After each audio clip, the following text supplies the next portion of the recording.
On commence donc cette première série sur la pédagogie boursière. Hein, vous avez vu, c'est un titre à la Woody Allen, tout ce que vous avez toujours voulu savoir sur la bourse sans jamais oser le demander, en accueillant Bertrand Alfandari de BNP Paribas. Bonjour Bertrand. Bonjour. Alors, on connaît tous BNP Paribas, mais bon, il y a plein de départements. Vous travaillez dans lequel? Je travaille sur le département des produits dérivés actions et plus spécifiquement sur celui des produits de bourse. Ça regroupe quoi les produits de bourse? Ça regroupe les certificats, les warrants et les trackers.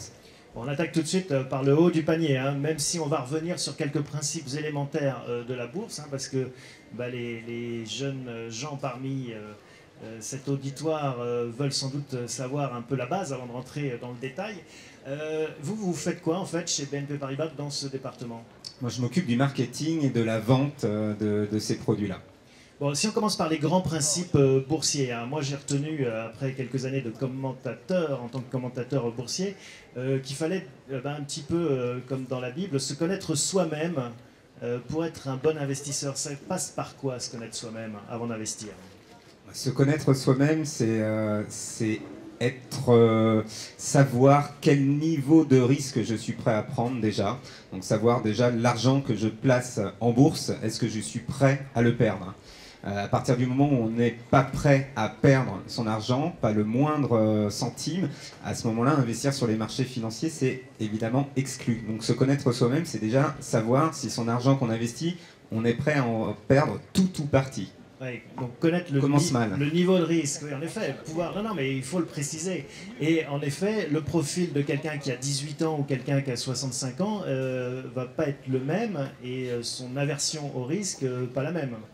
Alors oui, mais on pourrait aussi penser que les jeunes seraient plus à même de prendre du risque que les investisseurs avertis et qui ont plus d'expérience, qui n'est pas forcément le cas. C'est-à-dire que nous, on propose pas mal de produits de levier, où on va avoir un levier de 5, de 10, de 20, de 30, c'est-à-dire qu'on va multiplier par 20 ou par 30 la performance de l'indice CAC 40 par exemple, ou d'une action. On se rend compte que le profil de ces investisseurs, ce sont plutôt des personnes qui ont 60, 65 ans. À l'inverse, les personnes qui rentrent en bourse, et elles n'ont pas 18 ans, hein, elles ont plutôt au minimum 25, 30 ans. Il faut commencer à avoir un peu d'épargne, un peu d'argent. Voilà, exactement. Et un peu de connaissances aussi techniques, s'intéresser à l'économie, s'intéresser à l'analyse graphique. Et là, on voit que ces personnes-là ne vont pas forcément investir énormément sur des actifs risqués. Mais alors, justement, enfin, les personnes que vous citez qui investissent sur des produits risqués, j'imagine, alors c'est une autre règle importante, ne pas mettre tous ses œufs dans le même panier, ne mettre pas 100% de leur épargne dans des produits risqués, il faut le rappeler.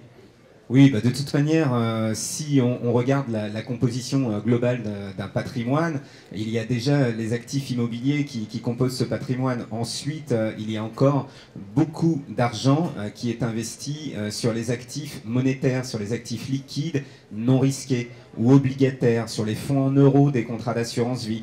Et puis si on regarde la part action, qui est investi dans le cadre du PEA, dans le cadre du compte titre ou dans le cadre des contrats d'assurance vie, finalement ça représente en moyenne plutôt 20% des portefeuilles des investisseurs français. C'est quoi le bon niveau? Alors vous allez me dire le plus possible parce que vous êtes un émetteur de ces produits, mais le bon niveau en termes de pourcentage raisonnable pour avoir des produits risqués du type de ceux que vous vendez? Alors ça dépend complètement, je peux pas faire une réponse précise parce que déjà dans les produits qu'on propose, il y a des niveaux de risque qui sont complètement différents. Donc si on prend un produit qui est complètement risqué avec je sais pas, un levier de 20, de 30, c'est-à-dire un coefficient multiplicateur de la performance de 20 ou de 30, il est sûr que là on va pas investir plus de 1% de son portefeuille là-dessus.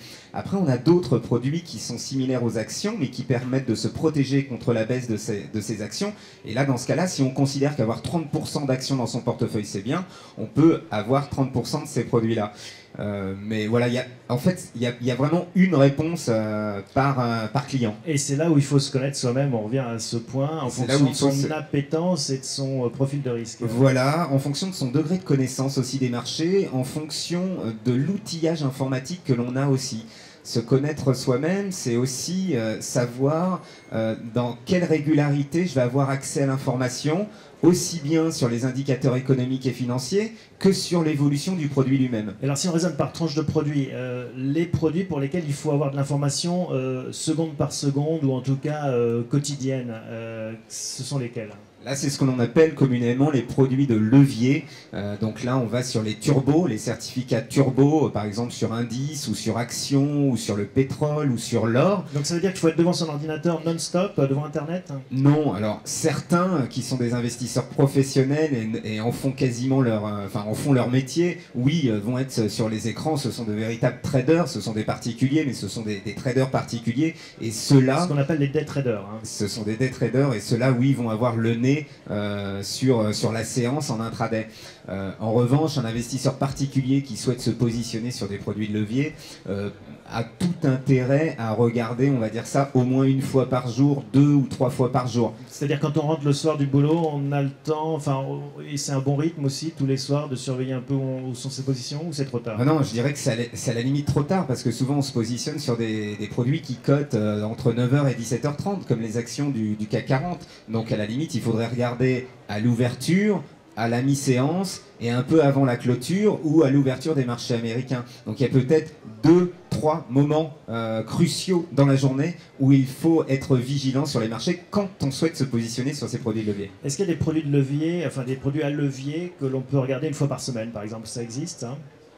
Oui, alors il y a des varants qui sont assez connus, hein, les varants qui sont des options qui se négocient sur Euronext Paris. Ce sont des options listées où là on va dire bah tiens on a une conviction très forte sur Alcatel par exemple et je vais me positionner sur cette conviction, mais je ne veux pas me contenter de la performance d'Alcatel, je veux un levier de 4, de 6. Et là, dans ce cas-là, on va choisir une échéance assez lointaine de 6 mois, un an ou 1 an et demi. Et dans ce cas-là, on peut conserver son varant 2 mois ou 4 mois. Et ce n'est pas utile de regarder chaque jour ce que fait Alcatel. On peut regarder une fois par semaine, tout à fait. Parce que c'est ça aussi, ce qu'il faut bien comprendre avec les produits à levier, c'est qu'il y a un horizon d'investissement. On ne peut pas le garder comme une action jusqu'à sa retraite pendant 30 ans, par exemple.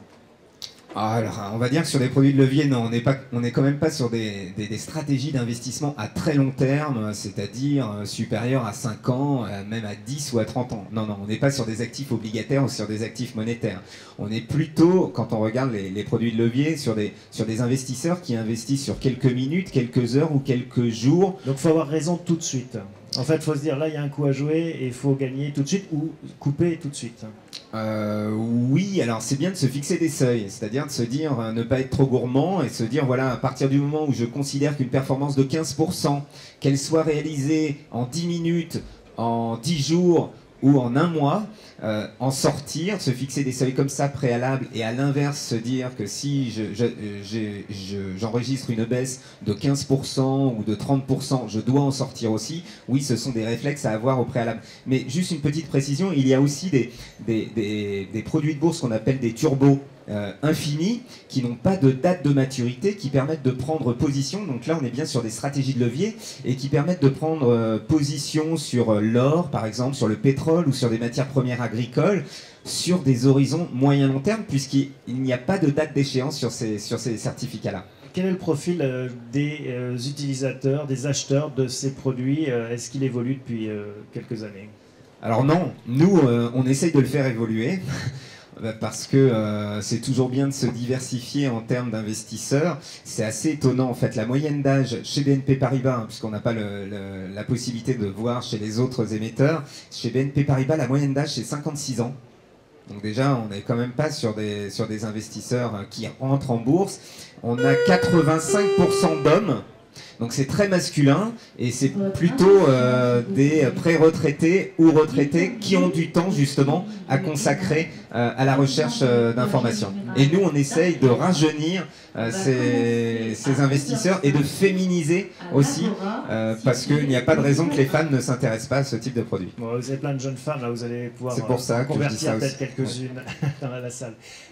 Quelque chose qu'on observe aussi en France, ou qu'on n'observe pas plutôt, ce sont des produits qui permettent de gagner à la baisse également. Hein, c'est l'intérêt. On peut, en jargon boursier, on dit shorter, c'est-à-dire parier sur une baisse du sous-jacent. Ça se développe ça ou pas en France?